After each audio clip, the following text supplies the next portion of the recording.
in the shade of the Qur'an by Sayyid Qutb, translated by N.A. Salahi and A.A. Shamis for World Assembly of Muslim Youth.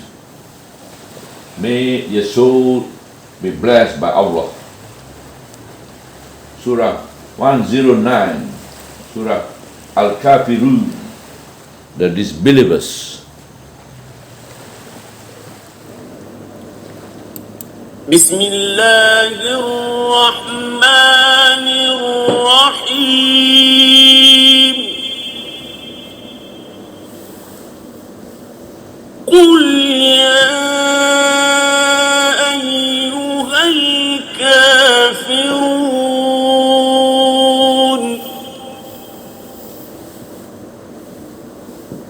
la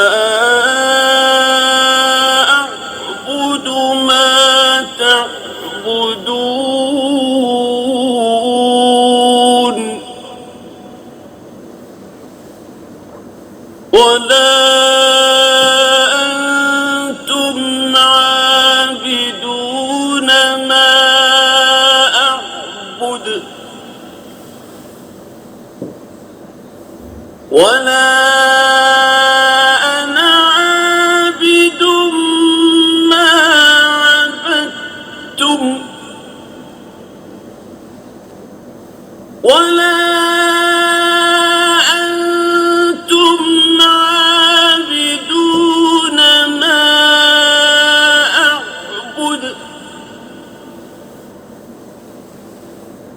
لكم دينكم ولي دين. Bismillahir Rahmanir Rahim. In the name of Allah, the Beneficent, the Merciful. Say, Disbelievers, I do not worship what you worship, nor do you worship what I worship. I shall never worship what you worship, neither will you worship what I worship.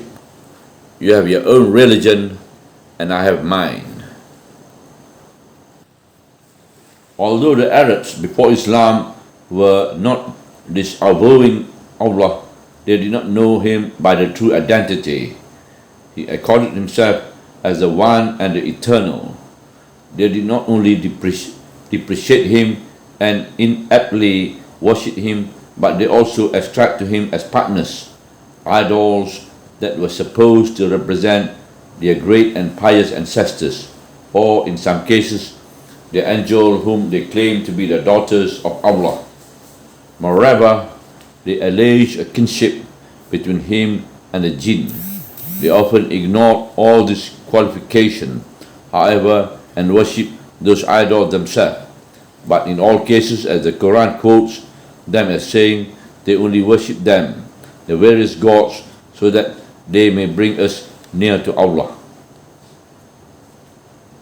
The Quran also states, if you ask them who it is that has created the heavens and the earth, and subject the sun and the moons to fixed laws, they will say Allah.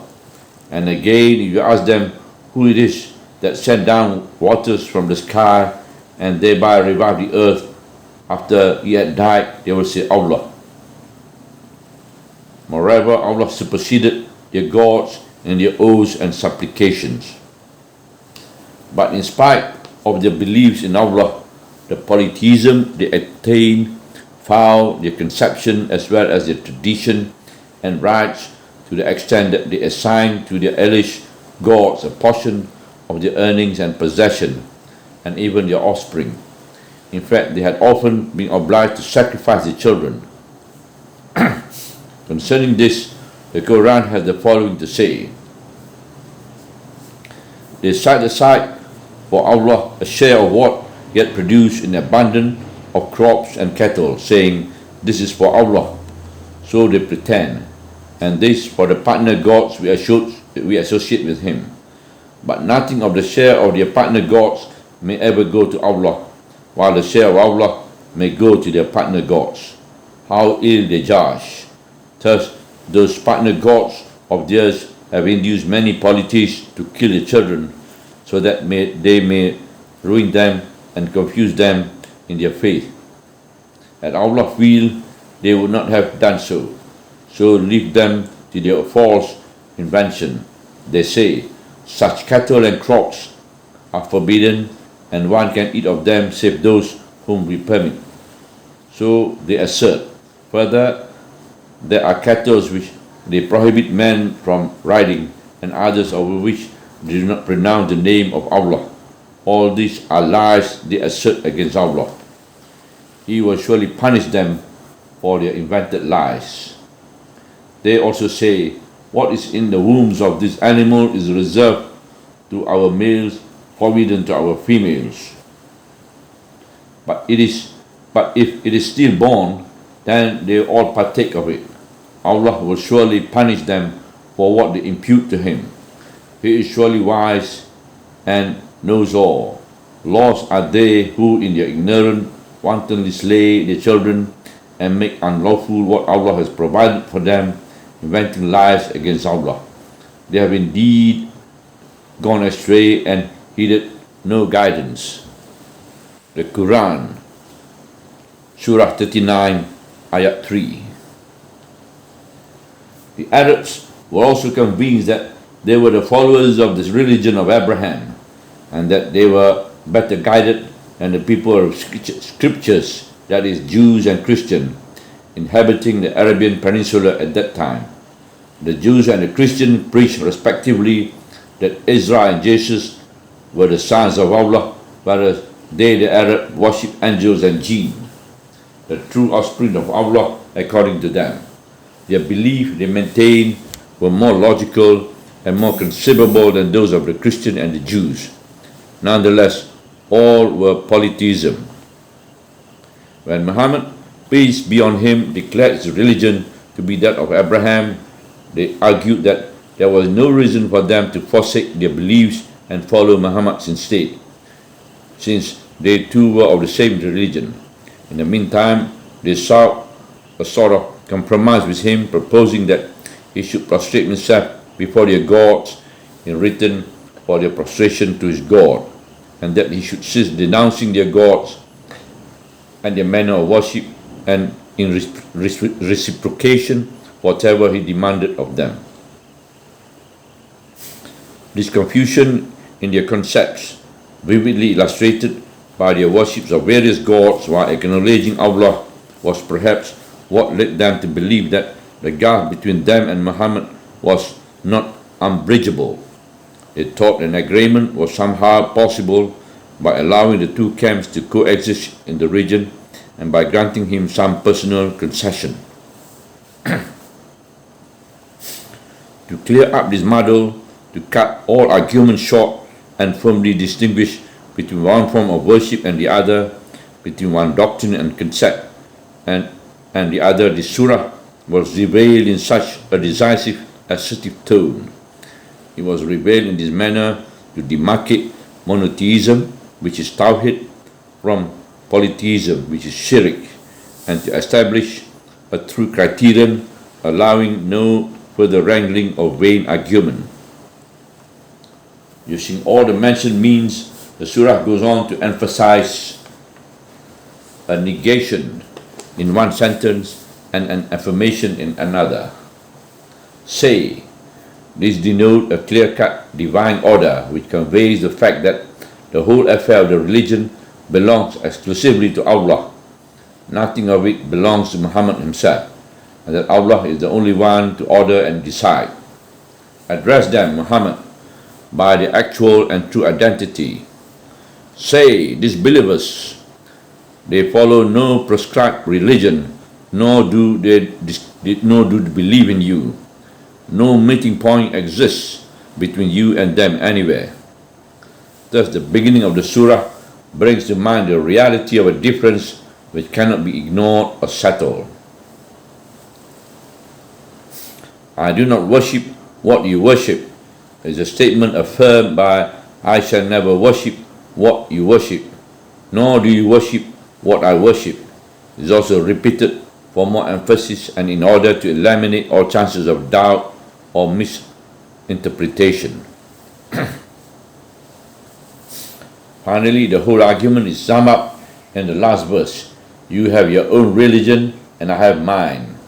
Meaning that you disbelievers and I, Muhammad, are very far apart, without any bridge to connect us, a complete distinction and a precise, intelligible demarcation.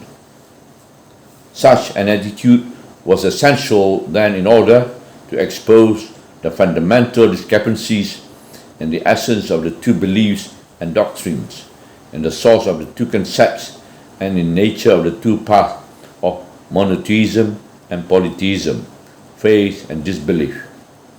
Faith, on the one hand, is a way of life which directs man and the whole world towards Allah alone and determines for him the source of his religious concept, laws, values, criteria, ethics and morals. That source is Allah and nobody else. Thus life proceeds for him accordingly devoid of any form of polytheism, which on the other hand represent another way of life entirely dissimilar to that of faith. The two never meet. On the whole, the distinction we are dealing with here is indispensable, both for those who invite people to Islam and the people themselves, because ignorant concepts are likely to be mixed with those of Islam, especially in those societies which previously followed the Islamic method but have later deviated from it. They are, to be sure, the most rigid and the most hostile to the idea of regaining faith in its healthy, clear and straightforward form. Certainly more so than those who have not known Islam originally. They take it for granted that they are righteous while they grow more and more complicatedly perverse. The existence of noble and base belief and thoughts in those societies may tempt the advocate of the Islamic system to hope for their quick return, thinking he may be able to strengthen the good aspect of their life and rightly correct undesirable features. This temptation is dangerously misleading, for ignorance is nothing but ignorance, and Islam is altogether different from it. The only way to bridge the gulf between the two is for ignorance to liquidate itself completely and substitute for all its laws, values, standards and concepts their Islamic counterpart. The first that should be taken in this field by the person calling on people to embrace Islam is to segregate himself from ignorance. He must be separated to the extent that any agreement or intercourse between him and ignorance is absolutely impossible unless and until the people of ignorance embrace Islam completely. No intermingling, no half measures or conciliation is permissible, however clever ignorance may be in usurping the role of Islam or reflecting it. The chief basis of the personality of the person inviting others to Islam is a clear manifestation of this fact within itself and his solemn conviction of being radically different from them. They have their own religion and he has his. His task is to reorientate them so that they may follow his path without any fraud or pretenses. Failing this, he must withdraw completely, detach himself from their life and openly declare to them, you have your own religion and I have mine. This is a sine qua non for the contemporary advocates of Islam. They badly need to realize that they are calling for Islam today in entirely different ignorant surrounding among ex-Muslim people whose hearts have grown harder and whose beliefs have now deteriorated considerably. They need to understand that there is no room for short-term or half solution, compromises or partial redemption or adjustment, and that their call is for uniquely distinguished Islam in contrast to what these people conceive of as an Islam. They must face these people bravely and explicitly put it to them, you have your own religion and I have mine. Our religion is based on absolute monotheism whose concept, values, beliefs and laws covers all aspects of human life and are all received from Allah and none else. Without this basic separation, confusion, double dealing, doubts and distortion will certainly persist. And let it be clear in our minds here that the movements advocating Islam can never be constructed on any ambiguous or feeble foundation, but has to be built upon firmness, explicitness, frankness, and fortitude as embodied in Allah's instruction to us to declare, "You have your own religion and I have mine." Such was the way adopted by the Islamic call in its early days. Subhanallah, walhamdulillah, wa la ilaha illallah, wallahu akbar, wa la hawla wa la quwwata illa billahi al-aliyyil azim, wa la hawla wa la quwwata illa billahi al-aliyyil azim, wa la hawla wa la quwwata illa billahi al-aliyyil azim.